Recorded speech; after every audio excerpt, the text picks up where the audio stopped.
Well, good afternoon, everyone. Good afternoon. My name's Andy Martin, and I'm an Education Officer at Sydney Catholic Schools. And you've joined us for a Masterclass, a Studies of Religion Masterclass about contemporary Aboriginal spiritualities. Welcome, everyone. And I say respect Injamara. I want to acknowledge that I'm on Gadigal land. I acknowledge the elders past and present of the Gadigal people. I acknowledge that this land was taken from the Gadigal people without proper consultation, without proper restitution. I acknowledge that that separation did great harm. The colonisation had devastating consequences for Aboriginal spirituality, including loss of language, loss of dreaming, loss of culture, loss of kinship relationships. I acknowledge that more could be done for us to properly hear the perspective of Aboriginal people. And I acknowledge that we in Australia are the only Commonwealth country that hasn't made a treaty with its First Nations people. With all of those acknowledgements in our heart, I respectfully offer this workshop to you today. Right, so here's what we're hoping to do today. We want to explore Aboriginal and Torres Strait Islander spiritualities, their vital place in the life of First Nations people. Now, if you can do these things, you will be successful today. So my aim is, or our aim is, that you can outline important terms. We need to know these terms like dreaming, totem, kinship, mabo, wick, native title. You can define those, outline those, give details about those, then you're a long way along being able to answer the multiple choice questions that you have to answer in this space. We need to be able to explain the impact of dispossession. So we're going to look at what that word means on the spiritualities of First Nations peoples. Explain why the dreaming is important for the land rights movement. We'll talk about what the land rights movement is and what the dreaming has to do with that. And to apply all of this in order to answer questions from some past SOR papers. So I'm going to intersperse those questions into what we're doing today. Artwork I'm using in the presentation today, folks, is from Lorraine Kabindi-White. Lorraine's a Kunmuk artist. This is a current exhibition that you could see at the Outstation Gallery in Darwin, which is a great gallery which deals ethically with Aboriginal artists from Aboriginal communities. Lorraine has inherited responsibilities as the ritual manager and caretaker for the Angkung Jang, which is the bush honey dreaming. So we're going to see a lot of artworks today about honey dreaming. Lorraine's from the Mock Clan estate, which is in Arnhem Land. Our syllabus outcomes, which we'll cover today. Now, every time you are reading, when we're studying contemporary Aboriginal spiritualities, the spiritualities of First Nations peoples, every time you read religion and belief systems, I want you to think dreaming. So, explains aspects of the dreaming, describes and analyses the influence of the dreaming on individuals and societies, describes and analyses how aspects of the dreaming, are expressed by First Nations people, evaluates the influence of the dreaming in the life of adherents. And these are the kind of questions which, as I change my screen around, these are the kind of questions which we're going to relate to each of those outcomes. So what is the dreaming? What's kinship? What's native title? Mabo, wick? We're going to ask, how does the dreaming determine obligations to country and to other Aboriginal people, from a First Nations perspective? We're going to ask, how is the dreaming lived and communicated? How does the dreaming influence ceremonial life? Why is the dreaming important for the land rights movement? And what have Mabo, native title and wick got to do with the dreaming? So this presentation will be shared with you, and you can, of course, watch this recording on our Mission and Identity YouTube channel and watch this back. At the end, after you've sort of looked into this, after you've finished your study, if you can answer these questions, then you're ready. All right, so the first part of the syllabus we're going to discuss how Aboriginal spirituality is determined by the dreaming in terms of kinship, ceremonial life and obligations to land and people. But this will also let everyone know, just here near the start of the webinar, that if you've got any questions at any time, if you want to make a comment or question about anything, type it into the chat of this webinar or click on the Q&A button. And yeah, I'll do my best to answer any questions or comments. So here's a sort of a working definition of the dreaming that I use. And I acknowledge that you can't simply sum up complex things in a few sentences. But for the nature of the exam is that we sort of have to do our best to be concise. So the dreaming, I say, is a spiritual worldview of Aboriginal and Torres Strait Islander peoples. This is sort of a good starting sentence. The dreaming, they say it's a thing of past, present, and future. So the dreaming does involve stories of the time in the past when the spirit ancestors created the world.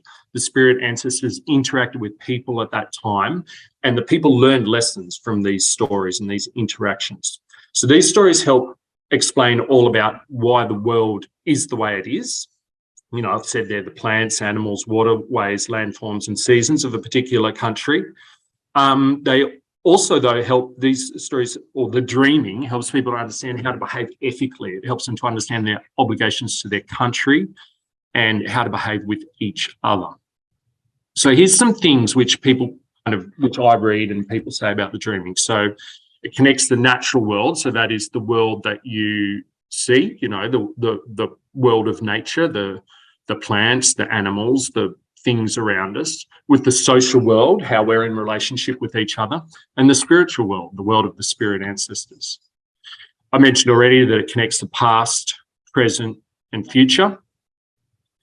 It does pervade all areas of Aboriginal life. So the dreaming is through everything. It's not just a kind of in ceremonial life, but as we'll see, it also influences relationships, it influences all sorts of things. It's communicated in these ways. It's diverse. We know that there are a lot of nations there's no such thing as one Aboriginal people in Australia. There are many peoples, many First Nations, we call them First Nations peoples. There's a plural there. Every nation has got its own kind of unique dreaming. There are things that are in common between them, but they're also diverse. Okay, so here's a past paper question. How would you go with this?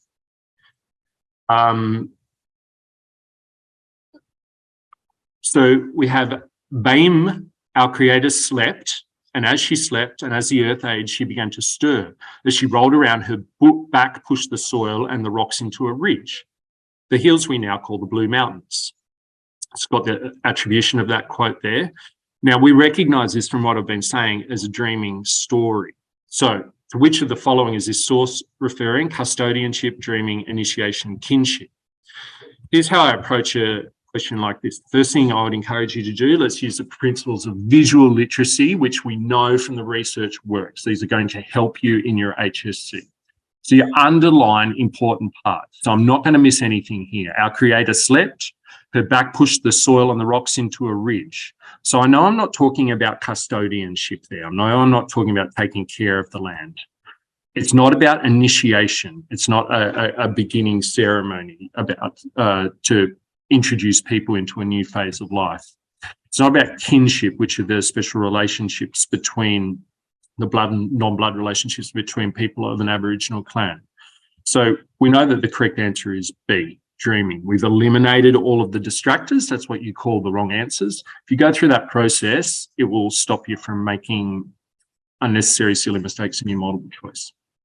There's another one. This was from last year. Don't forget where you came from. Mother Earth will always hold you.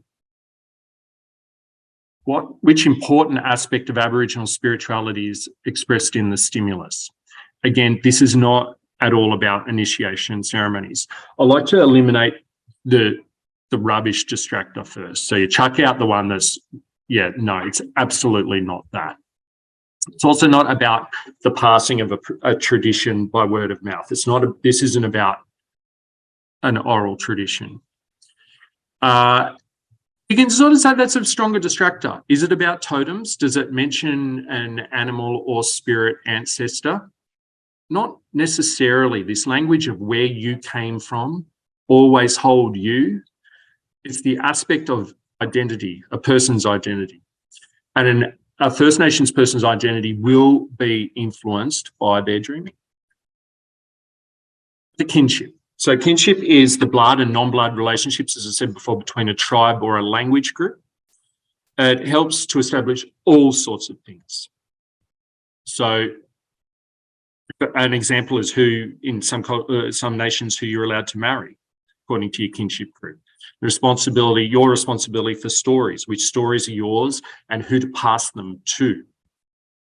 The kinship relationships also will help First Nations peoples maintain their connection with their spirit ancestors, their land, and of course with the dreaming itself. Here's a little case study which I thought you might be interested in. You see on the diagram here, the Tiwi Islands, it's a place off the north coast of Australia. It's two islands, Bathurst Island and Melville Island. It's about 60 kilometres across the water from Darwin. You can get there by a light plane or on a ferry. And here's how kinship works in that society. So we have this matrilineal, that means by the mother's line, kinship. So your skin group, the skin group of a person comes from their mother. They use the word Yiminga, Y-I-M-I-N-G-A, you can see it there. That same word means all sorts of things: skin group, totem, life, spirit, breath, pulse. It also, I learned yesterday, means Holy Spirit. They use the same word, since Christianity to represent Holy Spirit.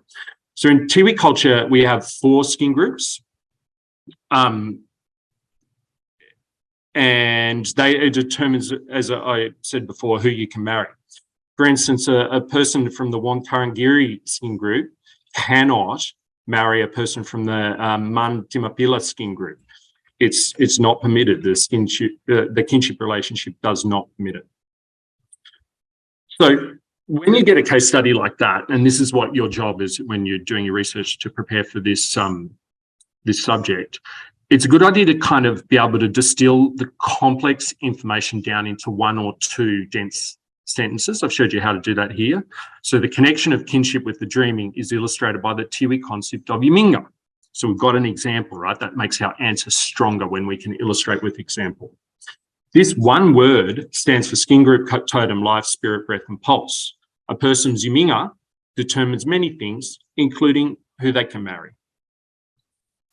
Right, and here's what that looks like in the exam. So which of the following refers to the system of relationships? Do you hope you get a question like this? This is like one free mark for everyone who paid attention in class. But we're not talking about ceremony, language, or ritual here, are we? We're talking about, obviously, kinship, system of relationships in Aboriginal spirituality. Right, the syllabus also mentions ceremonial life. So ceremonial life, I've said there, is about dance, song, story, and symbolism. And this is a way of recalling it and connecting to the spirit ancestors. It evokes totems. It might evoke, it might also be used to mark special stages of life, including initiation or funeral ceremonies. And I've mentioned both of those here on this slide. So initiation for First Nations people is the rite of passage when you move from being a child to being an adult. After you're initiated, your obligations to your people change.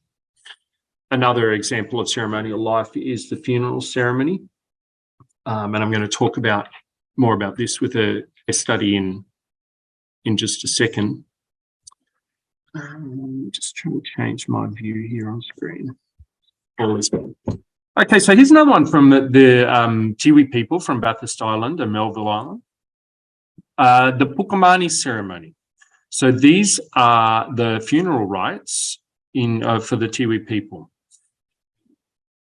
You might be able to use this if you have a 5-mark response that requires an example like this. So the Pukamani ceremony begin following the death of a Tiwi. They're very complex. You can read an excerpt from Sister Tessa's book on screen here. The system of dances and the roles within this Pukamani ceremony are too complicated. The relationships in them were too complicated, too hard for me to understand. And it speaks to the complexities of kinship relationships. I thought you might be interested that the final dance of the ceremony is the dreaming dance of the deceased, and all of the other people who share that same dreaming, it's their role to dance this dance. The Pukamani includes a smoking ceremony, where they will cleanse any place where the deceased person used to be, so perhaps a car or a workplace. And then see in the picture there, these Pukamani poles, they're placed around the gravesite, and you see these when you visit the Tiwi Islands. You see them, you know, in various states of decay around the grave sites, and that marks the conclusion of the Pukamani. But the whole process can take a long time. I've underlined some key points there and distilled it down, as I said before, just into one or two powerful sentences. Don't give yourself too much to memorize. There's too much content in this course to memorize all of it. So you just choose nuggets of powerful information to memorize and use in your answers. So this is one way you could do it. The connection of ceremonial life with the dreaming is illustrated by the Pukamani ceremony, a complex funeral ritual that involves art, dancing and smoking ceremonies. The Pukamani culminates in the dreaming dance of the deceased, danced by those who share the same dreaming. So you see, I'm not writing hard sentences. I'm not using complicated language. I'm just really directly giving a specific example using terminology. Moving through the syllabus now, let's talk about obligations to land. So these are entwined with obviously dreaming, ceremonial life, sacred sites. Aboriginal people I've written there have an obligation to their spirit ancestors to maintain country. So this is the kind of thing that pops up as well, multiple choice questions. So here's one from 2 years ago. Which of the following best represents what land means for Aboriginal people? A is the distractor you can chuck out straight away. It's not what land means for Aboriginal people's obviously not a place of tourism. It's not about making a living. It's not about buying and selling. Let's really, having been through our process, underline the words, eliminate the distractors, mark your answer D, say a little prayer of thanks that you got such an easy question, and move on. Obligations to people. So we talk about obligations to country, that's in maintaining these sacred sites. Obligations to people means how we're in relationship with each other, so how we interact with each other. Kinship is one of the secrets here. Kinship laws help people understand their obligations. But the dreaming also helps people understand about ethical behaviour, well, you know, what to do in different situations. Here's an example. Just move my little windows here so I can read this question properly. So this is one of those multiple choice questions 3 years ago now with a lot of information. See, we call the stimulus this sort of, it's got a picture of Uluru there. It's got a kind of a sign on the top right, please don't climb. And then it's got another text underneath that in a box. There's a lot of information there. So we need to know, why was closing Uluru to climbers important for the traditional owners? Okay, so what we need to do is isolate the part of the stimulus, that's all of that information at the top there, which is going to help us. We, the Anangu traditional owners, okay, so I'm thinking this is the crucial part of the stimulus, like, right? Uluru is sacred in our culture. Under our traditional law, climbing is not permitted. This is what I need to concentrate on. I recognise that this is a picture of Uluru, but that's not going to help me to answer this question. I'm going to actually disregard that. I've got to eliminate some of the stimulus here so that I know what I don't need to worry about. This section here is some kind of environmental protection. This feels like a government station. I'll read that carefully. And then this question is not about that. It's about the traditional owners. I'm not going to worry about that part of the stimulus. Now that I know what I need to pay attention to, I'm going to answer this question. Why was closing Uluru important for traditional owners? Does it demonstrate the authority of Australian federal law? Well, Absolutely not. It's not about that at all. Does it educate younger generations at sacred sites? Well, maybe, but that's not a very strong answer. There is no mention of ceremonial life here. This is not a question about ceremonial life. They're trying to trick you there, students, by using good terminology, ceremonial life and sacred sites is in another one of the distractors. They're using this terminology to try and draw you away from the correct answer, which is B, acknowledged obligations of land and people. So let's keep going. Separation from the land. We've got to discuss this thing called dispossession. The possession means having something. Dispossession is when it's taken away from you.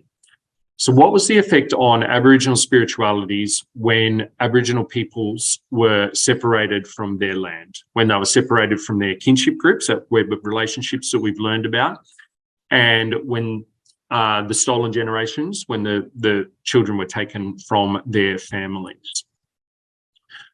All right, so here's how I recommend sort of attacking this. Just moving boxes around again. All right, so we'll start with a definition about dispossession. So from the first days of European colonisation, Aboriginal people have been separated from their land during the stolen generation. Children were forcibly removed from their families. Virtually every Aboriginal family in Australia today has felt the effects of this. Then I want to sort of add a brief statement saying why it's important. Aboriginal people belong to a certain country and have deep connection to this country. We've explored that already. And now this is the important part of your answer. So we've got the cause, dispossession. This is the effect. Dispossession has led to, dispossession has caused intergenerational trauma and damage. Maybe memorize that little phrase there. Intergenerational trauma and damage, including separation from sacred sites and spirit ancestors, loss of language, dreaming stories, disconnection from kinship groups.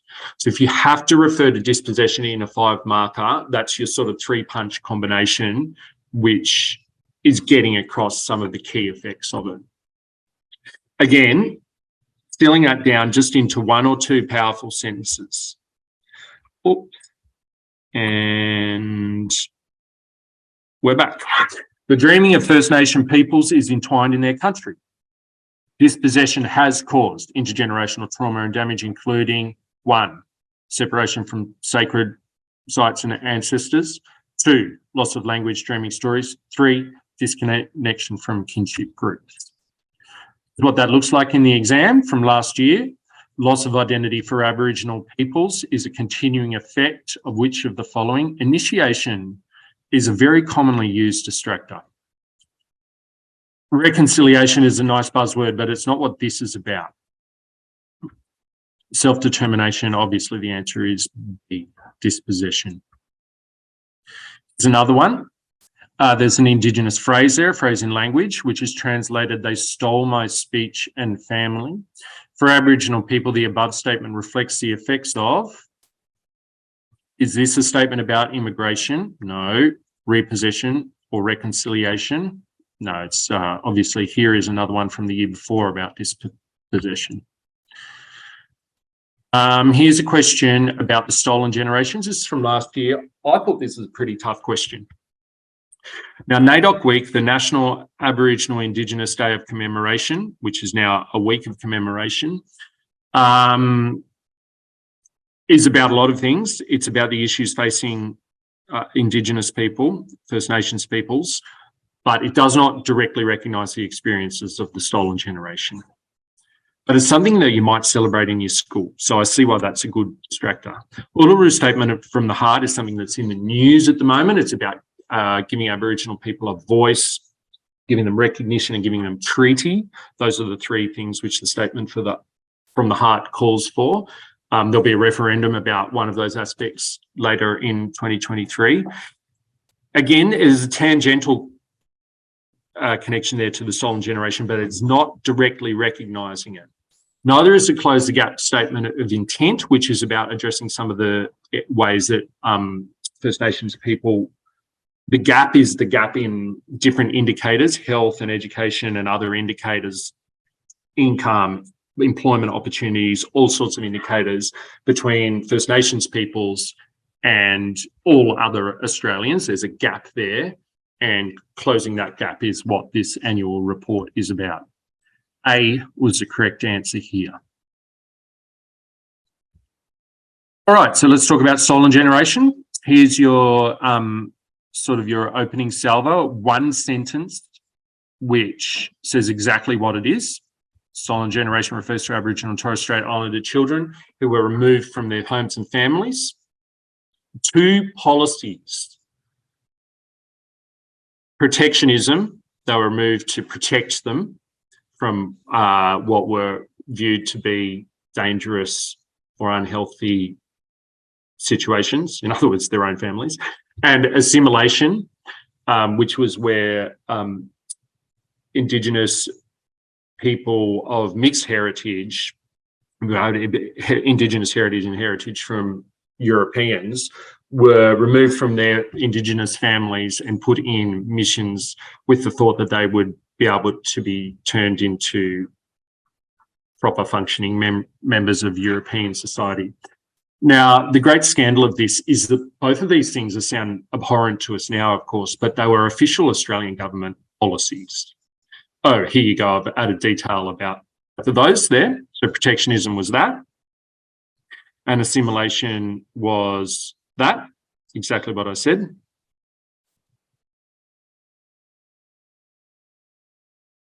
That sums up sort of the cause, what the soul and generation was. What it led to is another thing. One of the things that happened in response was this moment in Australian history in 1997, a long time ago now. There was a Bringing Them Home report. I mentioned that in bold because it sometimes comes up in answers, like some of those distractors like NAIDOC Day we had in the last question, Bringing Them Home comes up. That was about a report about the stolen generation. Now, here's some of the consequences of those policies. So the things that were done to the stolen generation led to these things that diminished the spirituality, language, culture, and identity of Aboriginal people. And obviously this idea of intergenerational trauma, this harm which continues to this day. Then in 2008, so nearly 10 years after that Bringing Them Home report, we have this formal apology to the stolen generation. You might have learned about that in religion and in history. Well worth a look if you want to have a look at it on YouTube. So here is what I would sort of challenge you to watch this back and be able to do this. If you can do this, then again, you're ready for section 1 of your exam. With the stolen generation, so let's start with the definition. There's a really good short definition that really sums it up. Then let's talk about the effect. The separation from country had a devastating effect on the spirituality of First Nations people because their dreaming is inexplicably linked to country. A person's spirit ancestors made the country and continue to dwell there. Their dreaming stories, dances, and totem are all from country, and their ceremonial life must take place on country. Separation, so that's about spirituality. And this is that's a separation from country, and this is separation from kinship groups. So this had a devastating effect on spirituality because a person learns their dreaming. I learn my dreaming from my kinship group. For example, a Tiwi person's skin group comes from their mother, while their totem and dreaming dance come from their father. The many intricate relationships of the kinship group are part of First Nations people's spirituality and identity. You can see, you could do this. If you can see those stems that I've got on the left there, if you can write the second half of each of those sentences, then you're ready. All right, let's talk about these three things, native title, Mabo, and WIC. Remember, when you are talking about or writing about these things in studies of religion, you're doing it from a perspective of spirituality. So from the perspective of the dreaming, how the dreaming sort of fits into all of these. It's not a legal studies answer, but we do need to learn about these legal things in order to be able to do what we need to do. So there's Eddie Mabo over on the left there. The Mabo decision, you need to please remember the date. Was a federal court decision that found Australia was not terra nullius. That phrase, a Latin phrase, terra, land, nullius, no one.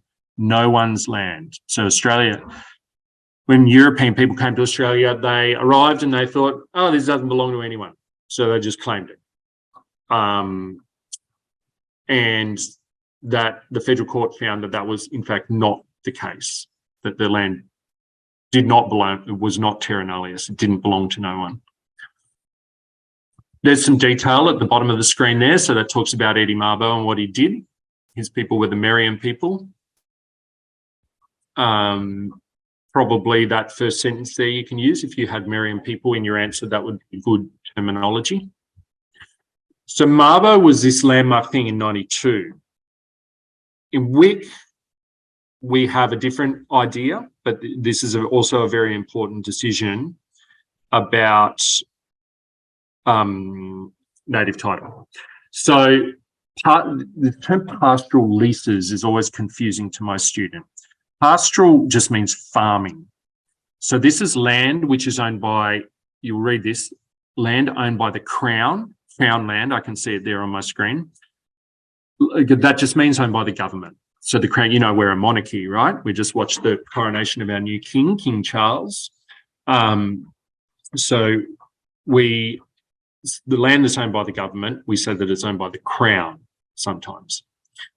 And the Wick decision that found that if you could establish a land rights claim on this land which had been leased to farmers for farming, then those two practices could exist together, both farming and land rights practices. So this gave Aboriginal people access to lands which generally were used for farming, but that were the First Nations people country, so they could go onto the land to continue their spiritual practices, like ceremonies, gathering food, or medicines, cooking or hunting.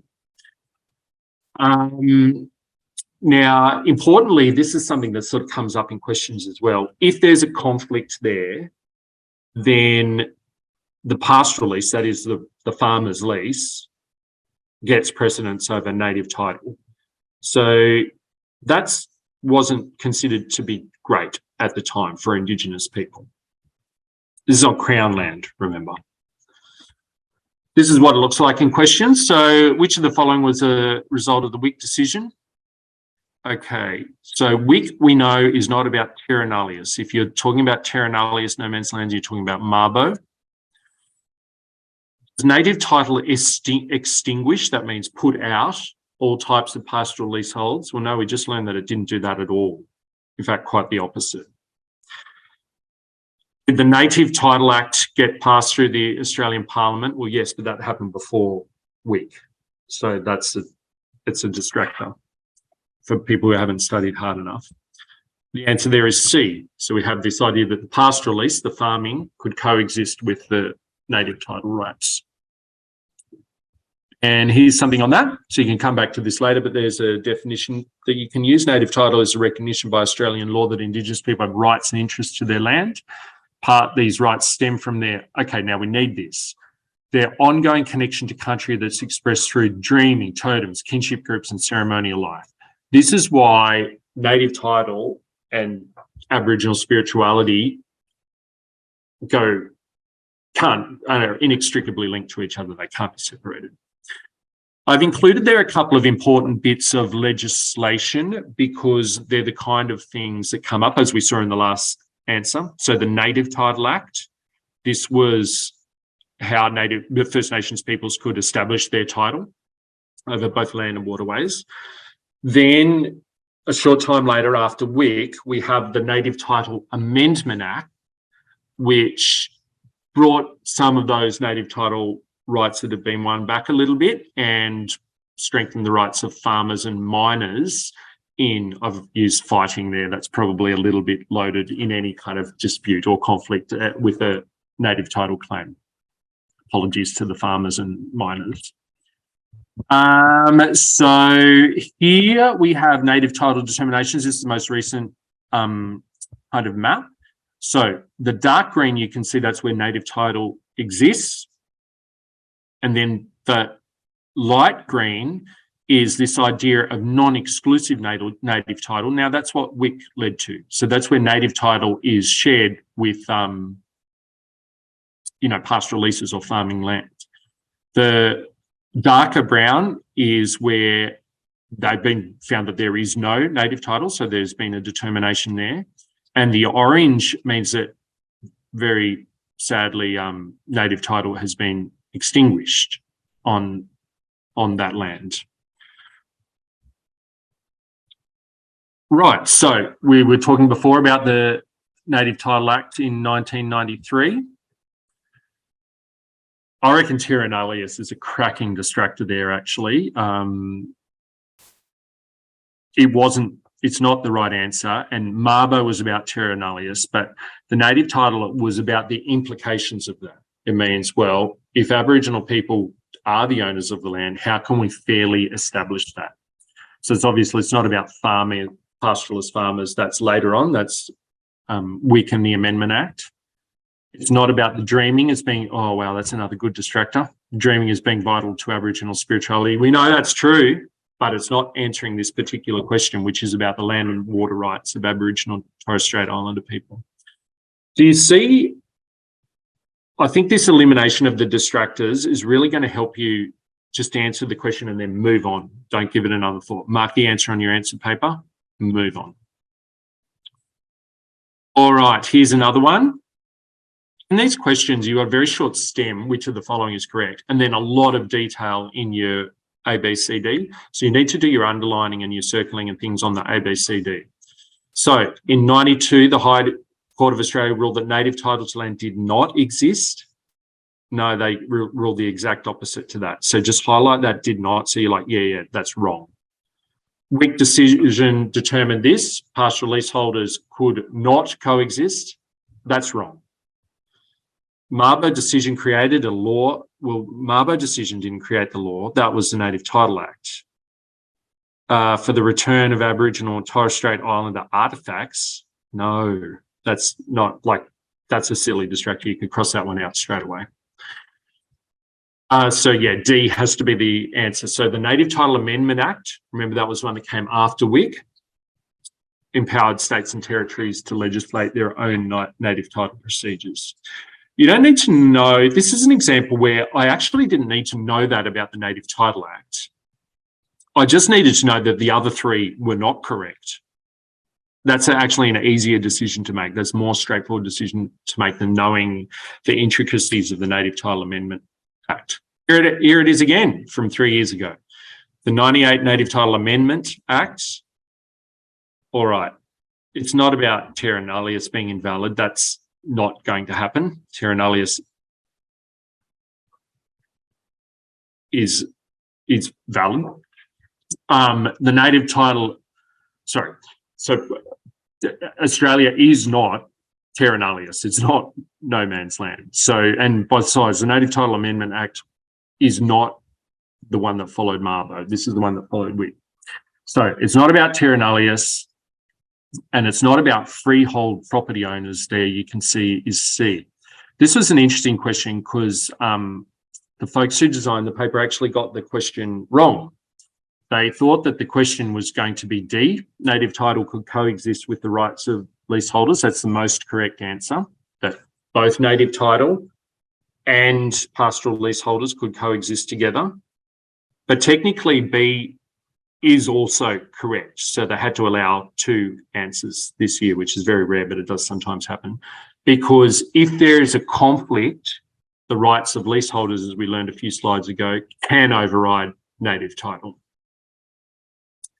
Folks, don't think too hard about that one. Just know that the Native Title Amendment Act is about the coexisting of native title with farmers.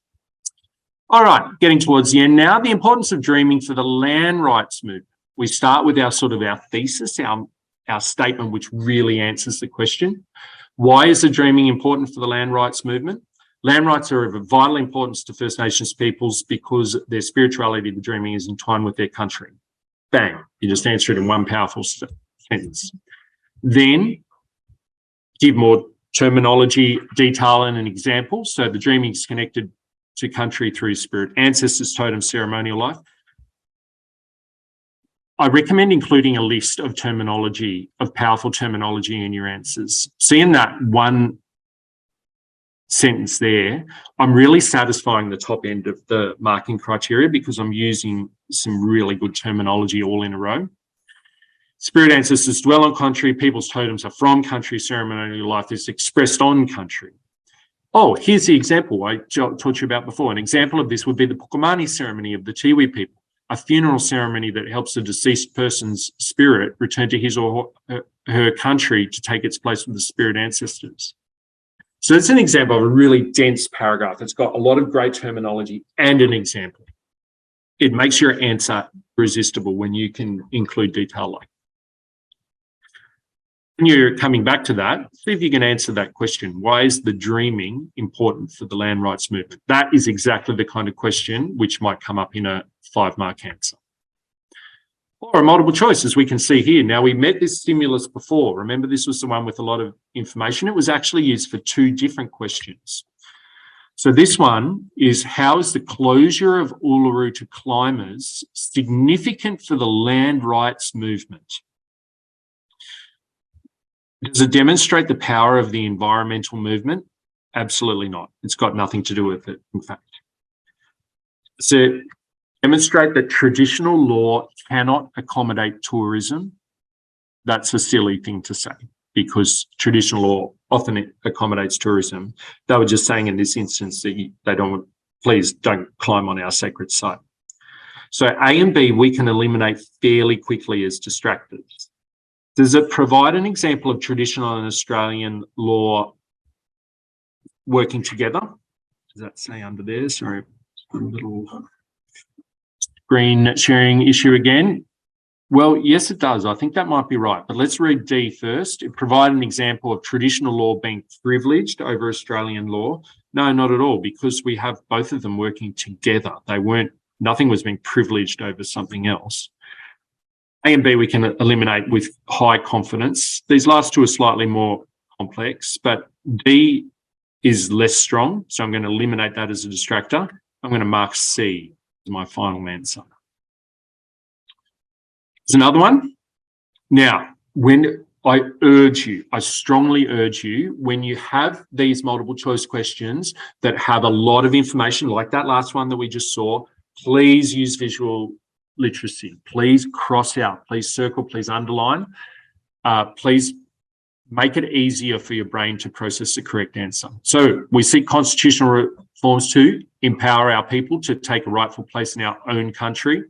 When we have power over our destiny, our children will flourish. They'll walk in 2 worlds. Their culture will be a gift to their country. According to the source, how would constitutional, so that is from Uluru Statement from the Heart. So how would constitutional form contribute to the progress of reconciliation in Australia? This is a really hard question, question 10 from a couple of years ago. And we're back. Okay, is it going to be about national unity? I think that's pretty strong, actually. Is it going to improve Australians' knowledge about Aboriginal traditions? Well, maybe, but Aboriginal traditions doesn't feel like the kind of terminology we use. And also, that's not why constitutional form is important. Would support Aboriginal communities in making land rights claims. Again, that's not about constitutional form. Enable Aboriginal people to gain control of the reconciliation process. Reconciliation is not about anyone gaining control, it's about understanding. So again, I can answer this one with confidence because the distractors can be eliminated. So that's what I recommend. Underline your key terms, eliminate your distractors, and then move through. All right, before we go, I wanted to talk to you about how to do a 5-mark question on Aboriginal spirituality. Now, I had to go back a few years for this. The last 3 years, we have not had a 5-mark question about the spirituality of First Nations people. The last one was in 2019.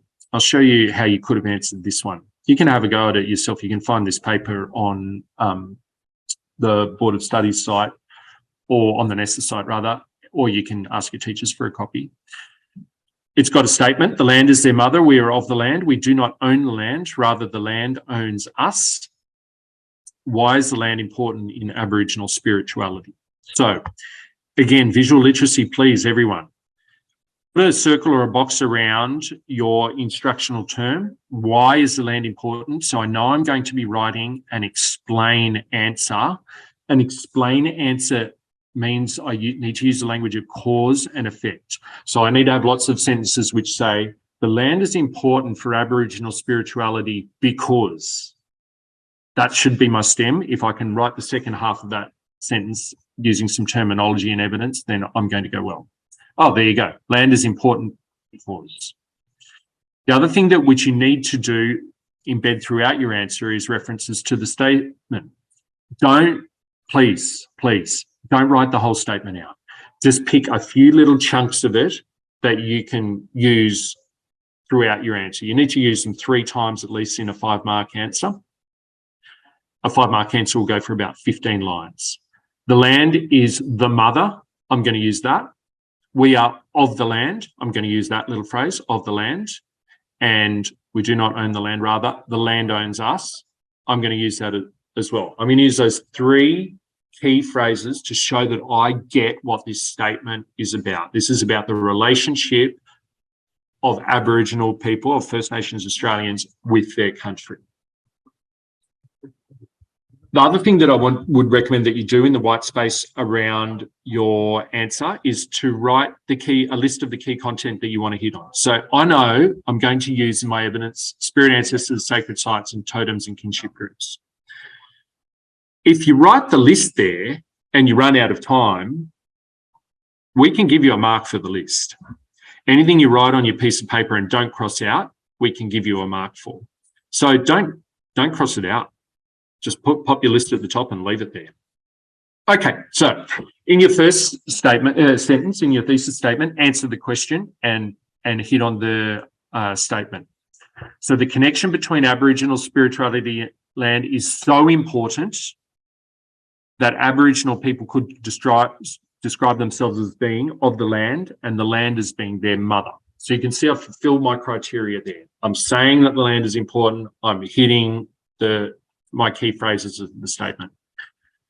Then ask your teachers to help you practice writing cause and effect statements. These are statements with the word a cause and effect hinge, like because, in the middle of them. So country is important in Aboriginal spirituality because, now I'm going to put some content. It is the dwelling place of the spirit ancestors. As such, Aboriginal people do not own the land, so I'm hitting the statement, but rather act as custodians protecting the country of their ancestors. Write another one. The land is also important because it is the source of a person's totem. A direct link with their spirit ancestor. A person's totem shows that they are literally of the land. And over the page, if you've got time, 2 is probably enough. But if you've got time, write a 3rd cause and effect statement. The land is also the mother. So again, I'm touching the statement to Aboriginal people because it governs their kinship group. An example of this is the Tiwi concept of Yaminga.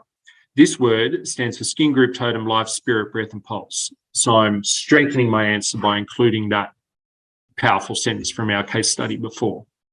And write one sentence tying it all up. In all, the land is of central importance to Aboriginal spirituality because, then put a list. It's the dwelling place of the spirit ancestors and the size and source of ceremonial life. In all these ways, Aboriginal people are of the land and the land is their mother. So when I'm looking at the marking criteria in the marking centre, I'm thinking, okay, have they explained why? So I'm looking for good, well-written because sentences, good, well-written cause and effect sentences. That's how you do an explanation. I can see because there, just on this one page, I can see a because there. Those are good, well-written sentences with terminology. I'm happy to pay those. They reference the ideas expressed in the quote. So this idea of the mother, of the land, even on this one page, I've slipped in 3 references there. Have they included relevant and accurate terminology? Yes, we've got kinship group, we've got Yaminga there. There's some more terminology in my list. Spirit ancestors, ceremonial life, that's all terminology I can pay. I can comfortably give that 5 out of 5 response. So we're drawing to a close now. So if you did have a question you wanted to ask, please chuck it in the chat right now. but let's just take a second and check your learning intentions and success criteria.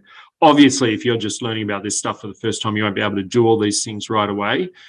But if you listen back to this recording and spend a little bit more time with a couple of the slides, then you should be able to achieve those 4 success criteria there. Success criteria. All right, I'm just going to have a quick check for questions. Looks like we are all good. Oh, sorry, the chat is disabled, so you need to put your question, if you've got one, in the Q&A. Lucky I've got my wingman here to help me with these kind of things.